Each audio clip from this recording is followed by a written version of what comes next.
Saya ingin membahas mengenai konsep bisnis dan investasi. Setiap orang itu punya perspektifnya sendiri-sendiri mengenai cara mereka menghasilkan uang dan bagaimana meraih kebebasan finansialnya dalam hidup. Tapi di sini, saya ingin membagi sebagai topik ada dua sisi dulu. Untuk mereka yang bekerja ikut orang atau mereka yang bekerja sendiri tanpa membangun sistem, menurut saya menghasilkan kekayaan dari titik itu sangat sulit sekali dan bisa dibilang hampir nggak bisa. Ketika kalian adalah karyawan, kerja ikut orang, gaji kalian terbatas, linear naiknya ketika kalian bisa nabung, dan di situ kalian hanya bisa untuk bertahan hidup untuk sementara waktu. Itu pun kalau kalian mendapatkan pekerjaan yang layak di sebuah perusahaan korporat di kota-kota besar. Dan kebanyakan orang, 60%, 70% lebih, itu lebih banyak bekerja di kota-kota kecil, di tempat-tempat yang bukan sebuah perusahaan korporat dengan gaji apa adanya. Sehingga ketika kita patok secara rata, kerja sebagai karyawan, itu meraih kebebasan finansial, itu bisa dibilang sangat mustahil sekali. Kalian hanya bisa bertahan hidup. Ketika kalian berprofesi, kalian memiliki gelar yang panjang, kalian menjabat sebagai seseorang yang memiliki kehormatan tertentu, kalian mungkin bisa meraih kebebasan finansial. Tapi ketika kalian meraih kebebasan finansial itu, syaratnya tetap kalian harus mengumpulkan modal yang nantinya akan kalian kembangkan lagi ke dalam sebuah sistem. Jadi untuk berprofesi itu menghasilkan uangnya lebih banyak. Tetapi ketika kalian tetap bertahan menjual waktu kalian, maka disitulah kalian akan tetap terbatas dan nggak bisa membangun kekayaan kalian. Ini level yang lebih bagus sebenarnya. Tetapi tidak menjamin ketika kalian di sini tidak mampu untuk mengelola keuangan. Lalu tahap yang pilar sebelahnya, yaitu mengenai bisnis dan investasi yang mau jadi pembahasan topik kali ini. Bisnis dan investasi itu syarat untuk meraih kekayaan finansial. Kaya itu nggak ada batasnya, kalau miskin ada. Nol itu disebut miskin, minus punya utang disebut miskin. Tapi kalau kaya nggak ada batasnya. Menurut kalian punya 1 miliar kaya, menurut saya punya 1 miliar belum kaya. Menurut saya punya 100 miliar baru kaya, tapi sebagian orang yang lebih kaya dari saya, itu menganggap 100 miliar itu biasa aja. Triliunan baru disebut kaya. Jadi kekayaan itu nggak ada batasnya. Jadi kalau tanya, kekayaan finansial ini sebenarnya apa? Kalau menurut saya, bisa hidup 20 tahun tanpa bekerja, tanpa menghasilkan uang sama sekali, tetapi uang kalian nggak habis, dalam waktu 20 tahun ya, itu baru bisa disebut kaya. Jadi kalau sekarang saya nggak kerja, saya cuma bisa bertahan hidup 10 tahun dari kekayaan yang saya miliki. Menurut saya pribadi, saya belum kaya. Jadi kekayaan ini subjektif, oke? Tapi kalau dalam kekayaan finansial, itu ada angka yang bisa kita nilai, ya, dalam angka yang bisa kita nilai untuk menjadi lebih objektif, walaupun menurut saya dan menurut kalian berbeda. Nah, kekayaan di sini kita anggaplah kita bisa bertahan hidup lama tanpa harus bekerja ya. Nggak perlu lagi susah-susah naik motor, nggak perlu lagi ngekos, nggak perlu lagi sewa, tapi kita memiliki semua yang kita yang kita inginkan ya. Jadi itu bisa mayoritas orang menganggap sebagai kekayaan. Bisnis itu menciptakan uang. Jadi dengan ilmu yang kalian miliki, kalian tukar dengan bagaimana kalian memprovide value kepada orang lain. Nah, itu disebut bisnis. Kalau investasi itu dari hasil total capital yang kalian miliki, kalian tanam di sebuah instrumen, baru di situ dia akan berkembang. Nah, itu bedanya ya. Ingat satu hal ini, bisnis itu penjumlahan, investasi itu perkalian. Kesalahpahaman yang saya anggap, menurut saya ini salah ya, sesat ya. Orang mengira orang miskin itu boleh investasi. Nah, saya tekankan pada kalian, investasi itu memang secara luas bisa diartikan investasi ilmu, investasi kesehatan, investasi bisnis, itu bisa. Tetapi investasi yang secara harafiah, yang kita orang awam artikan kan ya pasti investasi keuangan lah ya. Kita nggak mau terlalu terminologi secara luas. Jadi kalau kita ngomongin investasi itu penting nggak? Ya penting. Tapi kalau investasi keuangan, itu yang harus dipertanyakan dulu. Kalian ini sudah kaya atau belum kaya? Kalau kalian di sini belum punya uang, berarti investasi keuangan itu merupakan opsi yang salah. Di sini tuh ada yang tentang ucapan saya ya. Ada beberapa video yang saya potong pendek, saya share, ada yang bilang, kalau investasi pada saat miskin itu sebenarnya nggak apa-apa, malah saya dimaki-maki. Mereka malah bilang, loh miskin itu justru investasi supaya dia bisa kaya. Nah, di sini saya ingin menjawab dari sudut pandang saya. Kalau menurut kalian salah, silakan nilai sendiri. Kenapa kok menurut saya ini salah ya? Pada saat kalian ingin mengalih sesuatu dengan jumlah yang kalian nggak punya itu, kalian akan kalah dengan pada saat kalian menjumlah dari kekuatan menciptakan value. Maksudnya apa? Uang kalian cuma 10 juta. Lalu menurut saya itu adalah miskin. Nah, saya bilang, jangan investasi. Uang kalian cuma 10 juta, cuma 1 juta, jangan investasi. Karena investasi keuangan ya, bukan investasi kesehatan, ilmu, dan lain-lain itu ya. Kita langsung to the point aja, investasi keuangan dengan uang segitu, itu nggak usah. Kalian mungkin bilang, oh nggak apa-apa, dengan uang 10 juta saya investasikan, saya bisa kaya nanti. Itu menurut kalian. Menurut saya nggak bisa.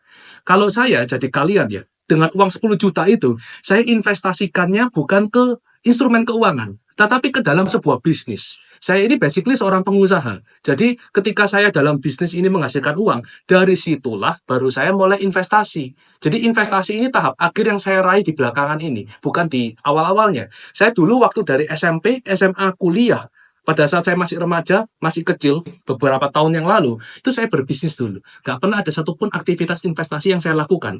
Kalau belajar, saya belajar. Tiap hari saya belajar, baca buku, dengerin omongan orang, dari mentor-mentor di real life yang pernah saya temui, itu saya pelajari. Tapi nggak ada satupun aktivitas investasi keuangan yang saya lakukan. Karena saya tahu kuncinya satu. Kalau saya mau menciptakan uang, saya harus berbisnis dulu. Nggak ada yang bisa saya kali. Jadi, statement bahwa investasi pada saat masih miskin itu salah, itu sebenarnya benar. Karena coba aja kalau kalian nggak percaya. Kita mulai dari modal yang sama ya. Sama-sama 10 juta ini. Saya mengatakan investasi keuangan salah. Jadi saya memutuskan untuk berbisnis. Kalian nentang ya. Kalian nggak setuju dengan ucapan saya. Kalian mau investasi. Ayo silakan investasi. Kita lihat dalam waktu setahun ke depan. Ketika saya masukkan dana 10 juta ke dalam sebuah bisnis. Dan kalian masukkan 10 juta ke instrumen investasi. Apapun yang kalian percaya itu. Return rate-nya di akhir tahun itu lebih besar mana? Ayo kita lihat. Karena meskipun kalian bilang apa kalau bisnis ini nggak ada yang pasti kita bisa rugi lah, investasi emangnya nggak bisa rugi, investasi emangnya nggak mungkin bisa rugi dari sisi return rate, emang kalian nggak bisa loss, pasti bisa kan. Jadi kalau alternatifnya kalian berargumen bahwa bisnis bisa rugi, investasi nggak bisa rugi lah, kalian salah. Nah sekarang investasi mana yang kemungkinan ruginya itu nggak ada. Mau kalian masuk deposito itu kalian akan kalah lawan inflasi. Kalau kalian mau masuk saham di pasar modal, lah kalau sahamnya turun, kalian mau masuk ke koin kripto, kalian beli di spot.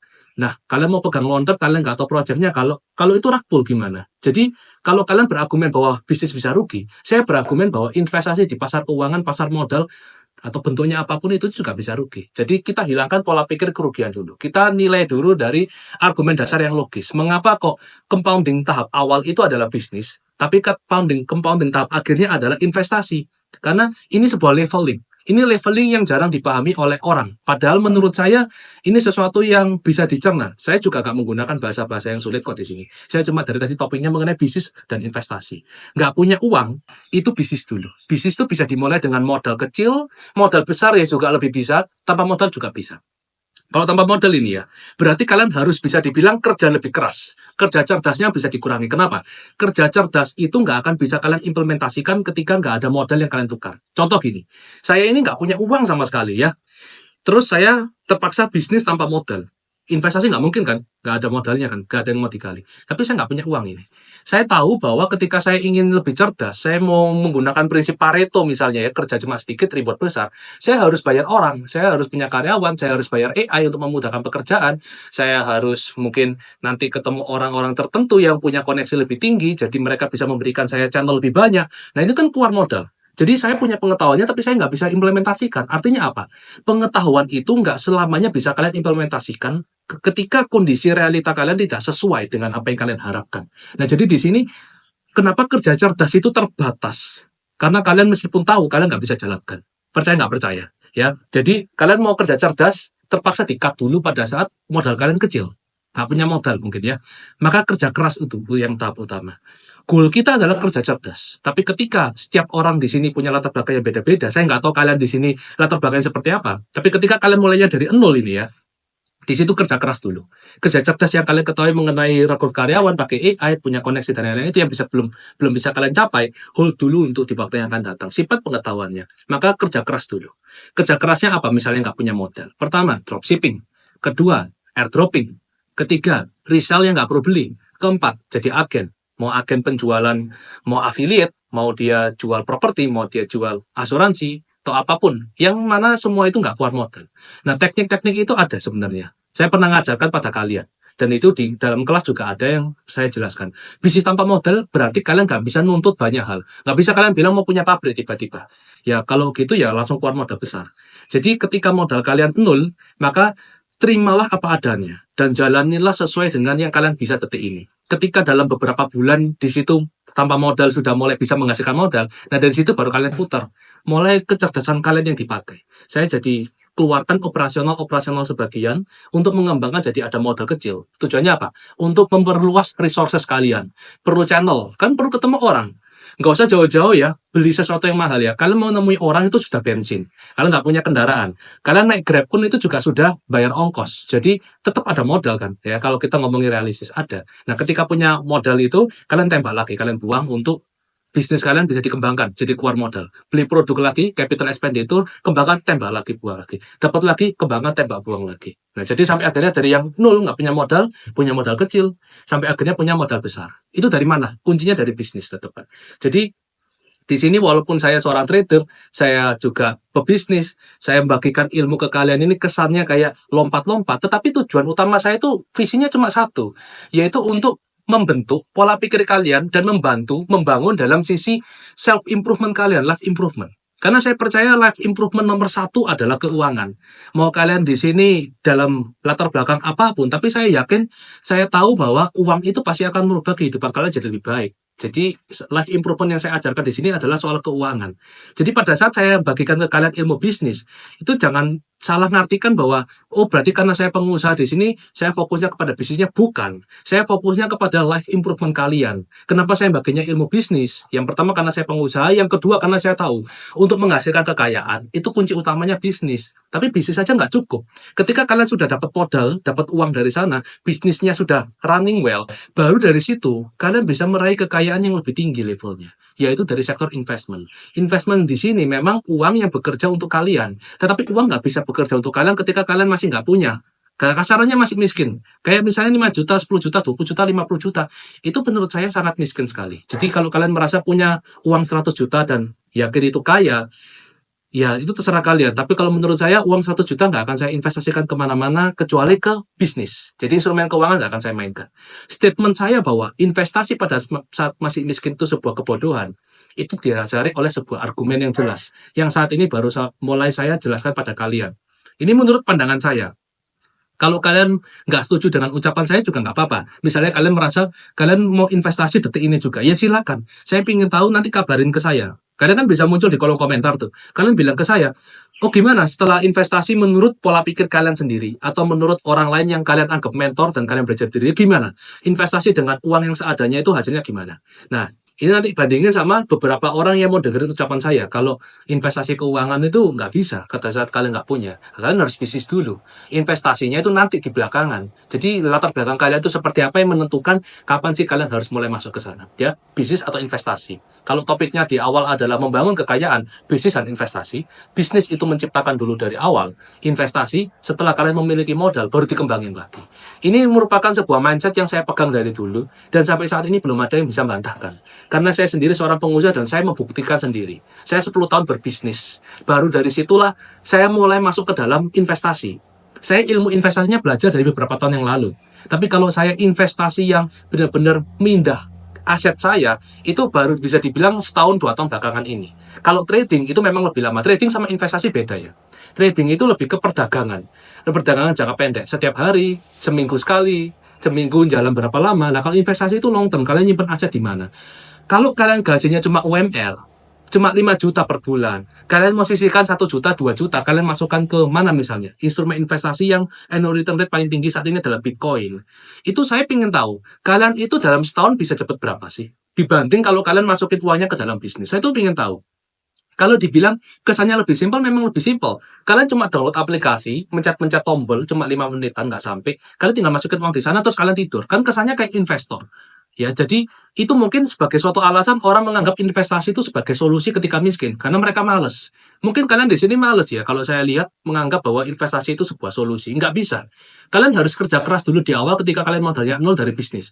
Ketika kalian punya modal, tetap masukkan ke dalam bisnis dulu. Sampai kalian rasa ada uang yang cukup. Yang ini sebenarnya nggak bisa dipakai lagi buat bisnis, karena nggak perlu, baru bisa masukkan ke investasi. Mau masukkan ke bisnis lagi boleh. Jadi itu lebih ke pilihan ya.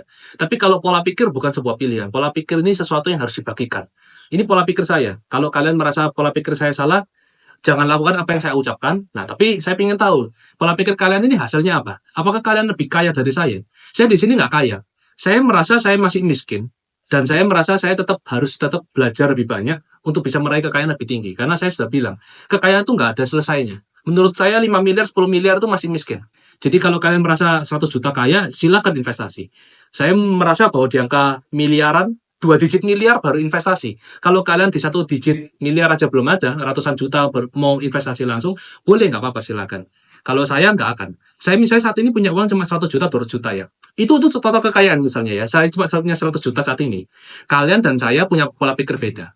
Sama-sama merasa miskin, tapi kalian mau langsung investasi.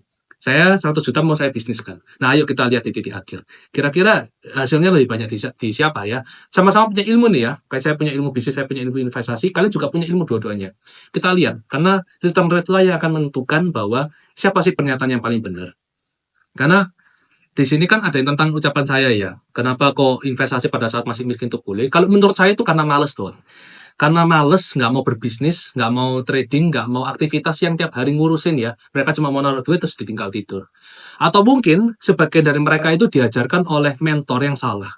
Jadi sebenarnya kalian ini nggak tahu ya, sendirian atau punya mentor yang bimbing kalian. Ketika kalian sendirian, kalian coba lihat secara logis ya. Kalian harus nilai secara logis, mana sih yang paling masuk akal, pelajaran yang kalian dapat. Atau kalau kalian punya mentor, kalian coba lihat, mentor kalian itu ngajari di kondisi yang tepat atau tidak. Ya, mentor kalian itu ngajarin kalian untuk sesuatu yang benar atau tidak. Belum tentu kondisi kalian tuh sama dengan mentor kalian. Misalnya mentor kalian ini orang yang kaya banget, tapi kalian ini masih kondisinya biasa-biasa aja. Apa yang dia omongin memang bagus, tapi apakah cocok dengan kondisi kalian saat ini? Karena saya pasti menilai sesuatu, saya analisa dari titik terendah sekalipun. Saya misalnya di sini punya uang banyak sekali jauh dari kalian ya. Kalau saya mau berpikir dari pola pikir saya sendiri mengenai, oh iya harus investasi, karena saya investor. Lah, tapi cocok nggak buat kalian yang cuma punya 10 juta? Nah, kalau belum cocok, saya ajarkan ke kalian. Nggak akan kalian bisa jadi seperti saya. Nggak akan. Karena waktu dulu saya sekalian, saya nggak melakukan aktivitas itu. Tapi saya ngomongnya sudah beda sekarang. Karena saya punya uangnya lebih banyak jauh. Nah, itu yang harus kalian pertimbangkan. Mentor kalian itu meskipun sudah kaya, apakah dia ngajarkan ke kalian di ilmu yang tepat untuk detik ini? Ilmu itu bagus kok. Tapi diimplementasikan di waktu yang kapan? Timing itu penting. Jadi kalian ini sekarang lagi di titik mana itu yang menentukan kalian ini harus masuk atau enggak. Oke? Ini ngomongin tentang bisnis investasi dulu loh, belum sampai yang lain-lain. Jadi sih saya nggak ngomongin soal trading. Nah, coba misalnya kita topiknya satu lagi ya, soal trading ya. Ini cuma tambahan singkat aja. Trading itu sama investasi beda ya. Trading itu perdagangan. Tapi dagangnya bukan di pasar konvensional, tapi di pasar modern, pasar keuangan. Nah, kebanyakan orang menganggap itu judi, ada yang skeptis, ada yang merasa bisa rugi, bisa untung. Itu menurut saya, kesimpulannya cuma karena satu. Adopsi di Indonesia itu belum terlalu banyak. Indonesia bisa dibilang cukup tertinggal. Karena dari pandangan mereka mengenai judi aja, dari pandangan mereka skeptis itu aja sudah menunjukkan Indonesia ini tertinggal. Saya mau kasih argumen ke kalian. Trading itu bisa rugi kah? Bisa jawabannya. Nah, sekarang kalau saya balik lagi ke dalam perdagangan konvensional, kalian jualan di pasar aja deh. Ya, pasar kan semua orang tahu. Pasar ya asli, bukan pasar keuangan. Kalian mau beli buah di pasar. Pedagang buahnya bisa rugi nggak? Buahnya busuk, bisa rugi nggak dia? Suppliernya nggak datang, demand-nya lagi banyak, terus pembeli akhirnya nggak beli dia, bisa bilang rugi nggak? Bisa kan? Jadi trading di, kasarannya trading perdagangan pasar konvensional bisa rugi nggak? Bisa. Sama, perdagangan modern juga bisa rugi. Apakah perdagangan konvensional itu judi? Kan enggak. Nah sama, perdagangan yang modern ini kalian beli harga rendah, jual harga tinggi kan juga bukan judi. Kalian dagang kok, dagang bisa untung, bisa rugi. Jadi apa yang kalian lontarkan ini menentukan seberapa jauh sih pengetahuan kalian mengenai dunia itu. Jadi kalian bisa dibilang nggak salah, bisa dibilang juga nggak benar. Tapi orang bisa menilai, oh kemampuan orang ini tuh terbatas di sini. Dengan dia bilang ini judi, oh ini kemampuannya terbatas. Pengetahuannya cuma sampai di situ doang. Dia nggak belajar banyak. Orang kalau belajar sedikit, itu punya dua output. Satu, mereka langsung merasa yang paling hebat, jadi dewa. Atau dua, mereka merasa yang nggak tahu apa-apa, tapi dia tetap mau belajar. Jadi dua output ini yang menentukan. Nah, kebanyakan yang saya temui itu yang pertama. Merasa belajar sedikit, merasa yang paling tahu, akhirnya mereka mengungkapkan sebuah statement. Semakin banyak apa yang kalian pelajari, kalian akan sulit mengungkapkan statement. Karena di otak kalian tuh benar-benar penat. Otak kalian tuh benar-benar bulet. Jadi kalian nggak bisa berpikir secara jernih dan menyampaikan dengan gampang. Pengetahuan semakin banyak, semakin sulit diungkapkan. Jadi kalau kalian bisa mengungkapkan statement hanya dengan belajar sedikit, apalagi statement itu gampang dibantah oleh orang, artinya orang bisa menilai pengetahuan kalian masih terlalu sedikit sehingga mengungkapkan sebuah teori yang nggak punya landasan dasar. Itu poin yang jadi kunci utama. Nah, trading ini bisa nggak jadi opsi? Jawaban saya bisa. Untung rugi bisa, sama seperti perdagangan konvensional. Nah, cuma ini konsepnya modern. Konsep modern ini memudahkan kalian bisa mulai dari HP, kalian ilmu juga belajar dari internet, kalian juga bisa ikut komunitas saya, dan ini itu bisa dibilang efisiensinya lebih tinggi. Kalian nggak perlu susah-susah effort, kalian harus pergi ke sebuah tempat beli barang, kalian pindah lagi ke sebuah tempat, kalian dagang gitu, nggak sampai yang separah itu. Mau ngelakuin yang itu juga boleh, perdagangan modern juga boleh. Jadi, jangan samakan trading sama investasi. Kalau investasi, saya nggak setuju pada saat nggak punya uang. Tapi kalau trading, boleh. Karena trading itu dagang. Bisnis itu dagang juga, tapi bisnis punya konsep, punya sistem. Kalian punya PT, kalian punya karyawan, ada yang ngurus HR-nya, ada yang ngurus bagian finance-nya, ada yang ngurus bagian IT-nya, kalian jadi presiden direkturnya, itu punya sistem kan. Nah, itu baru disebut bisnisnya. Jadi bisnis pun ujung-ujungnya juga dagang. Pebisnis juga setengahnya dagang. Mungkin jual barang, saya jual barang ke kalian, kalian beli, saya kan juga dagang. Nah, tapi kenapa kok bisa disebut pengusaha? Karena ada sistemnya. Itu doang yang membedakan. Sebenarnya sesuatu yang mudah itu orang membuat sebuah teori-teori yang ribet. Padahal kalau saya mau simplify lebih mudah, saya sampaikan pada kalian. Itu semua gampang kok. Semua gampang dimengerti. Bisnis itu adalah pedagang yang punya sistem. Akhirnya disebut pengusaha. Nah, kalau trading, ya pedagang. Tapi dia nggak punya sistem, nggak punya company-nya. Kalau dia punya company-nya, terus dia juga membantu orang lain untuk trading-trading juga, ya bisa disebut pengusaha. Dia juga dia trader, tapi dia juga pebisnis yang membantu orang lain dalam kondisi trading. Mereka juga mungkin ada yang hedge fund misalnya, hedge fund titip dana. Ada investor titip dana ke hedge fund. Hedge fundnya misalnya trading. Dia disebut trader nggak? Ya trader. Apakah dia disebut pengusaha juga? Dia juga pengusaha. Jadi dua-dua aktivitas itu untuk meraih kekayaan finansialnya. Jadi sampai sini paham ya? Investasinya itu kenapa kita cut off dulu? Saya yakin kok, kebanyakan dari kalian yang nonton video saya ini, nggak punya uang 1 miliar. Kebanyakan ya. Sebagian dari kalian ada punya 1 miliar ke atas, ya good for you. Itu sudah more than kebanyakan orang. Bisa dibilang kalian masuk golongan 1% orang terkaya di Indonesia. Artinya secara mayoritas kalian unggul. Tapi kan kebanyakan di bawah 1 miliar. Kalau di bawah 1 miliar, 100 juta, 200 juta, 300 juta, ya saya ambil angka kasaran ya. Lakukan bisnis atau trading dulu, atau keduanya. Kan bisa dilakukan dua-dua ya. Saya ini percaya bahwa dalam menghasilkan keuangan ya, membangun finansial kita, meja itu nggak boleh cuma punya satu kaki. Meja harus punya seenggaknya 4 kaki ya, tapi ya nggak harus 4 juga. Saya percaya nggak boleh cuma satu. Kalian punya satu peluang penghasilan, tapi di situ bisnis kalian tiba-tiba ada masalah, force majornya besar kali, kena black swan. Akhirnya bangkrut, rugi, kalian nggak ada pemasukan. Nah, kalau kalian punya 5 pekerjaan, ya, contoh ada 5, yang satu bangkrut atau yang satu rugi, yang lain itu masih bisa membuat kalian mendapatkan pemasukan. Artinya kalian masih bisa bertahan. Nggak harus menggerus kekayaan kalian dari dalam, tapi dari bisnis kalian lah yang tutup, tapi bisnis yang lain masih bisa nutup cash flow dari yang satunya. Jadi langsung lempar-lempar gitu loh. Yang ini rugi, yang ini untung. Oh, masih bisa nutup yang ini, jadi yang ini bisa itu. Ya, itulah prinsip saya. Ketika kalian di sini mau fokus pada satu hal doang, itu bagus kalau fokus. Tetapi kalian harus pertimbangkan juga dengan punya banyak bisnis, bukan berarti kalian nggak fokus, tetapi kalian cerdas dalam diversifikasi. Saya punya 2 bisnis, saya juga trading, saya juga seorang investor. Jadi ketika saya melakukan aktivitas 4 ini, ketika ada satu yang nggak sengaja tiba-tiba rugi, yang lain itu masih bisa nutup. Nah kalau 4-4-nya rugi ya baru hancur. Nah pertanyaannya lebih gampang mana? Hancur 1 atau hancur 4? Kan lebih gampang kalau kalian punya 1 langsung hancur kan? Kalau kalian punya 4, kemungkinan 4-4 ini jatuh di waktu yang bersamaan itu lebih kecil.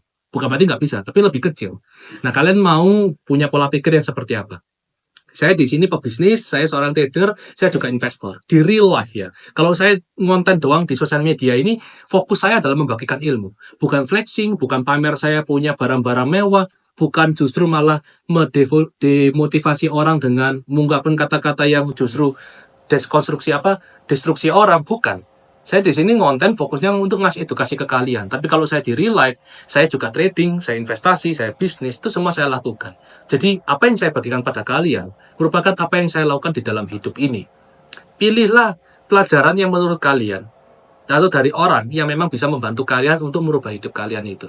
Nggak perlu nunggu orang itu harus pamer, nggak perlu harus ada validasi di pasar juga. Nggak perlu ada, isinya pembuktian tertentu untuk kalian baru bisa mulai percaya. Tapi kalau kalian menuntut itu, kalian mengharapkan ada orang yang melakukan itu, ya silakan ikutin mereka. Saya ingin tahu apa yang kalian dapatkan ketika mengikuti orang yang salah yang kalian anggap benar itu. Itu pelajaran yang cukup berharga dari saya, yang bisa saya berikan pada kalian.